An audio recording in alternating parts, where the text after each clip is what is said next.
যেই পাখিগুলো ডানা মেলে বেড়ায় আবার ডানা ঝাপটায়, পাখির দিকে যদি কেউ নজর করে তাকায়, পাখি নিয়ে যদি গবেষণা করে, ও আর জীবনে নাস্তিক থাকতে পারে? কত ধরনের পাখি যে আল্লাহ বানালেন, আপনি অবাক হয়ে যাবেন। আর কত জায়গায় যে আল্লাহ কোরআনে পাখির কথা বলে, পাখির নিদর্শন দিয়ে আমাদের মস্তিষ্কের জট খুলতে চেয়েছেন, আপনি অবাক হয়ে যাবেন। হাজার রকমের পাখি মহাবিশ্বে তৈরি করেছে কে?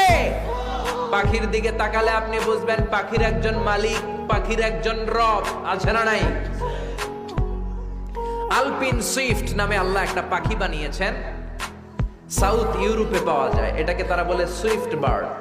এই পাখিটা একবার যখন শূন্যে উড়াল দিতে শুরু করে, টানা 8 মাস উড়ন্ত অবস্থায় শূন্যে থাকে। আবার জমিনে নেমে আসলে কাজ সেরে আবার উড়াল দিলে আবার 8 মাস। হামিং বার্ড নামে একটা পাখি আছে নর্থ আমেরিকাতে, নাম শুনে থাকবেন। পৃথিবীর সবচেয়ে ছোট্ট পাখি।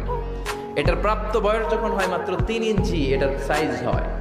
এই পাখিটা পৃথিবীর সব পাখি সামনের দিকে উড়ে, এই পাখি সামনে যেমনি উড়ে অ্যাট দ্য সেম টাইম পিছনের দিকে উঠতে পারে। এই পাখিটা তার প্রতি সেকেন্ডে ডানা ঝাপটায় 80 বার। কয়বার? আপনি 1 সেকেন্ডে আপনার 2 হাত